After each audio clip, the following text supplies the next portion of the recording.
Boa tarde, meus amigos do canal Professor Rico Guimarães, tudo bem?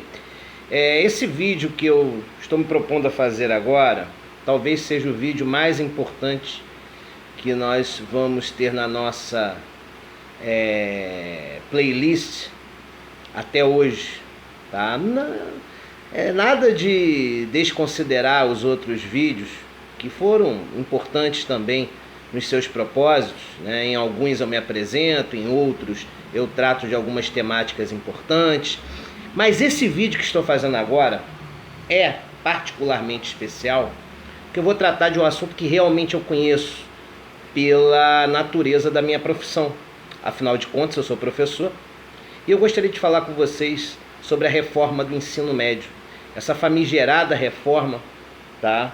Que foi oriunda, acabou de ser aprovada, né? Oriunda da MP 746, né? A medida provisória 746, que foi editada por esse presidente ilegítimo, na minha opinião, Michel Temer. Tá? E essa reforma me preocupa muito, porque eu não vejo a sociedade em nenhum momento debatê-la. Aliás, não foi nem dada essa oportunidade.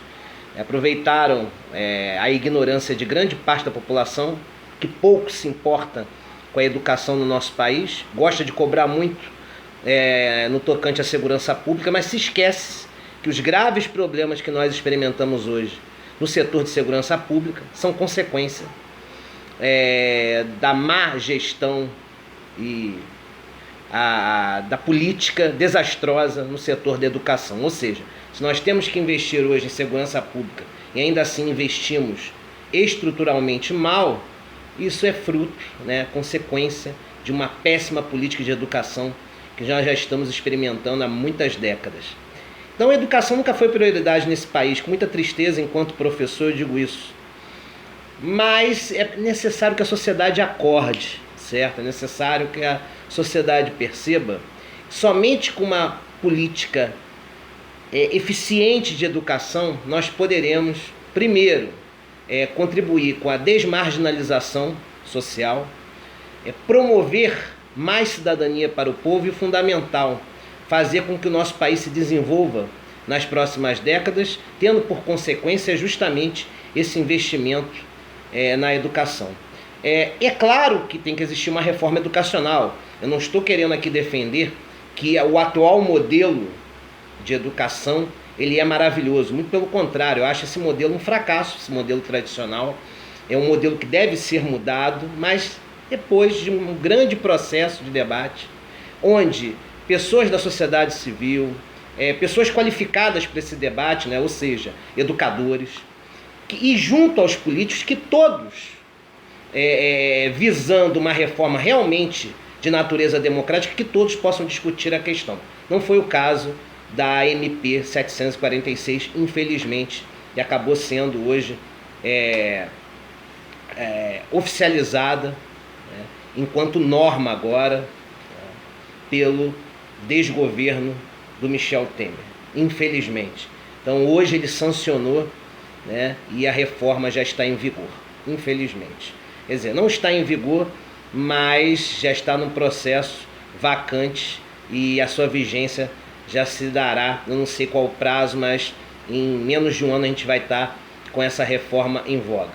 Bem, eu coloquei alguns pontos aqui que são fundamentais e que são os principais que motivam a minha crítica, ou seja, a minha oposição a essa reforma. Primeiro, a não obrigatoriedade das disciplinas de filosofia, sociologia, artes e educação física. Bem, a não obrigatoriedade de filosofia é um desastre. Por quê? Porque a filosofia ela estimula a capacidade crítica e analítica dos alunos, ou seja, fazendo com que eles sejam questionadores. Se você abole a filosofia do currículo comum, o que vai acontecer? Os alunos não serão adultos questionadores. Então nós não teremos um futuro formado por pessoas críticas, mas sim pessoas alienadas. A não obrigatoriedade da sociologia, gravíssima. Por quê? Porque a sociologia é o grande sustentáculo do debate democrático. É através das aulas de sociologia que você consegue ter aquele espírito de discutir a pluralidade social, de ser mais tolerante. Eu acho que tirar os professores de sociologia das salas de aula é um grande pecado, justamente porque nós vamos estar contribuindo a formar uma sociedade mais intolerante. As artes, né, eu acho um grande pecado também, porque as artes estimulam a busca pela cultura. Quando o indivíduo começa a ter contato com artes na sala de aula, ele se sente motivado a buscar a amplitude desse conhecimento e fatalmente vai ter acesso a outras manifestações culturais, que não somente a própria arte. E a educação física, para mim, muito grave também, uma vez que o profissional de educação física qualificado pela formação até dentro da área de medicina que possui, esse profissional tem um papel importantíssimo, não só para estimular os alunos a praticar exercício físico, só por aí já tem um grande grau de importância, evitando com que esses jovens se tornem adultos sedentários, o que vai, consequentemente, acabar prejudicando a sua saúde no futuro, mas também eles servem como agentes orientadores para uma vida saudável, no sentido também do papel desse jovem amanhã adulto na educação dos seus filhos, no que se refere ao aspecto alimentar, né, ou seja, nutricional, e a própria questão física mesmo, né? Tirar a educação física da obrigatoriedade do ensino médio vai ter como consequência gravosa adultos mais obesos e nem um pouco orientados no que se refere a sua organização alimentar. Então, educação física é importantíssima, não só no ensino fundamental, mas também no ensino médio, que é através da educação física, sob a orientação desses mestres formados nessa área, que os nossos jovens terão uma consciência de respeito ao seu corpo e também a consciência alimentar e também no que se refere aos exercícios, para que não se tornem sedentários, que vai trazer problemas futuros à saúde desses indivíduos, né? E já imaginou tirar a educação física, por exemplo, do currículo dos países europeus, do Japão, da China, né? Ainda tem esse aspecto também do estímulo ao esporte. Para mim, existe uma tríade que contribui com a formação do indivíduo: educação, cultura e esporte. Quando você tira um desses sustentáculos, o indivíduo cai. Outro ponto que eu coloquei aqui é o chamado notório saber. Isso aí é um escárnio, né? Notório saber, ou seja, o indivíduo não é formado naquela área, mas ele está permitido a ele, né, no caso, lecionar naquela área. Como assim? Então, se o indivíduo ele é formado em direito, ele pode dar aula de história? Isso não existe, né? O indivíduo que é formado em direito, ele está qualificado para trabalhar nas áreas derivadas do direito. Ele não tem qualificação para dar aula de história. Ele pode até ter uma boa noção de história, ele pode até conhecer o debate acadêmico da história, mas ele não tem preparo pedagógico no que se refere à didática para passar esse conteúdo para os alunos, sem falar que ele não teve formação específica em história, então ele não está qualificado para tal, certo? Colocar um engenheiro para dar aula de matemática. Ele entende muito de matemática? Beleza, mas será que ele entende no que se refere aos temas específicos da matemática? Será que ele tem didática para passar esses temas? Será que ele conhece especificamente cada ponto do ensino da matemática? Eu duvido, né? Eu acho que ele está qualificado até para ser um agente auxiliar no processo, mas não para ser o titular do processo. Então também acho gravíssima essa questão do notório saber. Eu, por exemplo, né, tô fazendo uma faculdade, não tenho qualificação para dar aula em determinada disciplina. Por exemplo, eu sou um enfermeiro. Aí eu vou poder dar aula de biologia? Será que eu consigo passar para os alunos o conteúdo de biologia e imprimindo uma estratégia didática eficiente? Acredito que não, né? Eu não estou falando aqui que esse professor qualificado no notório saber, ele não tem um mínimo para participar de uma palestra, para ser um agente auxiliar, mas ele não tem a qualificação específica da disciplina. Isso vai trazer consequências gravíssimas para os alunos, eles não terão um profissional qualificado para ministrar as suas aulas. Então é muito triste essa questão do notório saber. O indivíduo vai lá e faz psicologia, depois vai querer dar aula de filosofia. Não que ele não conheça da filosofia, mas será que ele está devidamente qualificado para trabalhar todos os eixos temáticos da filosofia? Então, são questões que eu coloco para vocês fazerem um debate, uma análise, uma reflexão sobre isso. Porque profissional com notório saber, para mim, é uma balela. Ele não está qualificado para lecionar aquela disciplina. Ele não tem um preparo pedagógico para a função. Então, ele não vai estar qualificado. Isso vai contribuir com o quê? Com a desqualificação do saber do aluno. Isso vai contribuir com a diminuição no nível de qualidade das aulas, porque esses profissionais não estão preparados para estar em sala de aula. Eu já tenho uma crítica àqueles que são qualificados para tal, que não têm uma formação pedagógica eficiente. Reconheço, só com a experiência na sala de aula que eu consegui aprimorar a minha didática, mas ainda assim foi fundamental, mesmo com alguns desvios, com algumas críticas que eu tenho à minha qualificação, mesmo com alguns deslizes, mesmo a minha formação pedagógica não sendo tão maravilhosa assim, foi fundamental, pelo menos a base que eu recebi no que tange a formação pedagógica, ainda que não tenha sido uma base maravilhosa, mas ela serviu pelo menos como o sustentáculo inicial para que depois, dando aula, eu pudesse aprimorá-la, né, perante os alunos. Então, essa questão do notório saber, para mim, é a institucionalização da desqualificação e o não reconhecimento da profissão de professor. Na minha opinião, a profissão de professor, ela perde toda a sua respeitabilidade, a profissão de professor perde todo o seu reconhecimento perante a sociedade com a institucionalização do notório saber, tá certo? Um falso ensino integral, onde o aluno vai estudar apenas 7 horas, não foi esse o modelo que Anísio Teixeira e Darcy Ribeiro quiseram implementar. Para eles, a educação integral era o aluno estudar diuturnamente na escola, de 7 da manhã às 5 da tarde, com 4 refeições diárias, atendimento médico, psicológico, biblioteca de primeira qualidade, tá certo? Uma quadra de esportes com piscina, um aluno que pudesse aproveitar a escola e como se essa escola fosse um espaço de desenvolvimento da cidadania como um todo. Esse modelo integral aqui para mim é descartável. 7 horas na escola, onde metade do tempo você vai estar, no caso, participando de espaços de convivência estes sendo dirigidos por professores com notório saber. Ninguém merece isso, né? Até porque o professor com notório saber, como eu já falei anteriormente, não está qualificado para lecionar a disciplina específica da qual o aluno tanto necessita de um professor que esteja realmente preparado para que ele possa enfrentar as dificuldades, né, dos concursos, dos Enems e vestibulares da vida. Pois bem, outro ponto importante aqui. De obrigatório, nos 3 anos, apenas português e matemática. As outras disciplinas, o aluno só terá 1 ano e meio.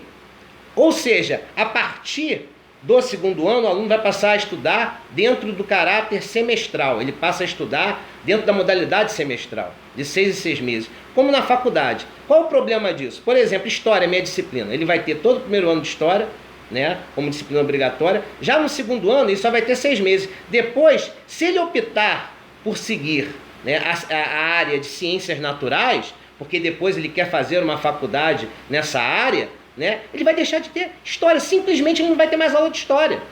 E aí, será que seria interessante, por exemplo, um profissional formado em química que não tem uma boa base de história? Eu acho que é interessante ele ter uma boa base de história, assim como eu acho interessante também um historiador ter uma boa base de biologia, de química e de física. Não que essa tem que ser a base principal, claro que não quero ser hipócrita aqui, usar de uma demagogia barata, um discursinho demodê da educação, longe disso, mas é necessário que ele tenha essa base, tá certo? Eu até defendo, e até coloco aqui, né, uma reforma de fato, onde os profissionais da educação pudessem dialogar, pudessem debater em consonância com a sociedade civil e com a classe política. E o que eu defendo? Uma reforma onde o ensino médio passasse a ter 4 anos e não 3. E aí sim o aluno teria os 3 anos com todas as disciplinas do currículo da base comum obrigatórias. Então ele teria história, física, geografia, língua portuguesa, filosofia, biologia e demais disciplinas, aquelas 13 da base comum até o 3º ano, e aí num 4º ano adicional ele teria só as disciplinas que dariam um preparo né, eu poderia chamar de um modelo pré-acadêmico, onde ele estaria depois preparado para ingressar na área que ele melhor se identificasse na faculdade. Aí sim, né? Aliás, eu proponho esse modelo e peço para que os professores ajudem a divulgar essa minha ideia. Vamos redigir um abaixo-assinado, gente. Vamos redigir um abaixo-assinado, vamos assinar esse abaixo-assinado. Nós precisamos apenas de 1% do eleitorado nacional. Se eu não me engano, o eleitorado hoje está na base de 120 milhões de pessoas. Se nós conseguirmos o abaixo-assinado com mais de 1.200.000 assinaturas, nós vamos conseguir implementar uma lei de iniciativa popular, tá certo? Um projeto de lei de iniciativa popular que pode se transformar numa lei, numa nova norma. E aí sim, uma reforma que seja montada por profissionais da educação em diálogo com a sociedade e a classe política. Se nós fizermos um ciclo de debate que possa durar pelo menos, né, de 1 a 2 anos, e após esse ciclo de debate, não só na Câmara e no Senado Federal, mas também nas comissões parlamentares, também nas assembleias legislativas, nas câmaras municipais, nas escolas, nos espaços onde se promove a educação, né? Se nós tivéssemos um conjunto de debates e após 2 anos apresentássemos, através de um abaixo-assinado, um projeto, né, de iniciativa popular, né, e esse projeto pudesse transformar em lei, aí sim. E eu proponho, professor Rico Guimarães, proponho, tá, uma reforma onde o ensino médio passaria a ter 4 anos, e aí nós teríamos 3 anos com todas as disciplinas obrigatórias do ciclo comum, e no 4º ano nós teríamos um ano específico onde o aluno poderia optar, olha, eu quero eu quero ser engenheiro. Ele só teria disciplinas específicas, né, num modelo pré-acadêmico, onde ele pudesse depois entrar na faculdade de engenharia devidamente preparado. Um exemplo concreto, a gente poderia já ter aulas de cálculo, que é uma das disciplinas que mais reprova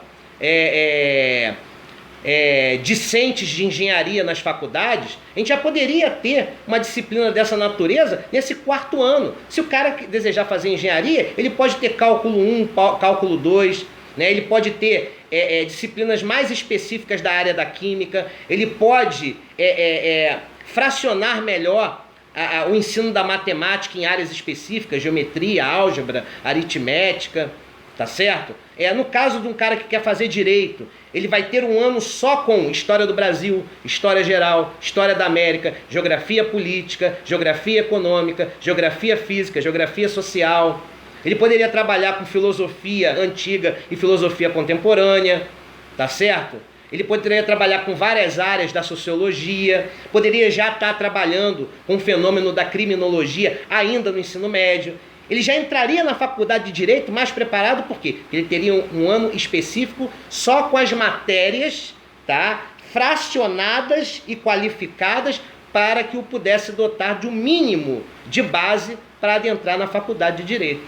Então essa é a proposta que eu coloco. 3 anos de ensino, seguindo o modelo do currículo da base comum, com as 13 disciplinas obrigatórias, e um ano adicional, onde aí sim ele se especializaria numa área básica. Se ele quer fazer, por exemplo, uma faculdade de medicina, ele teria um ciclo de disciplinas da área de biologia e química em maior quantidade, tá certo?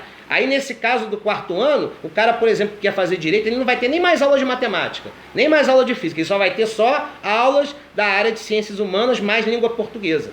E outra coisa que eu queria introduzir nessa reforma do ensino médio é que a redação se tornasse uma disciplina autônoma, ministrada por profissionais formados em letras, mas que fosse uma disciplina autônoma a ser dada em caráter obrigatório em todos os 4 anos do ensino médio. Os 3 básicos e mais esse ano adicional, porque no caso da redação ela seria interessante e importante para preparar o aluno para o Enem e vestibulares em geral. Então é isso, gente. Eu quero pedir encarecidamente que os professores que assistirem esse vídeo, que ficou longo demais, mas é importante discutir essa temática da educação, que esses profissionais da educação, professores em geral, me ajudassem a formalizar um abaixo-assinado, para que esse abaixo-assinado pudesse viralizar e nesse processo de disseminação desse abaixo-assinado nós pudéssemos rediscutir a reforma do ensino médio e, como consequência disso, nós pudéssemos extrair um projeto de lei de iniciativa popular em conjunto com a classe política, e realmente fazer uma reforma do ensino médio que tenha um caráter democrático,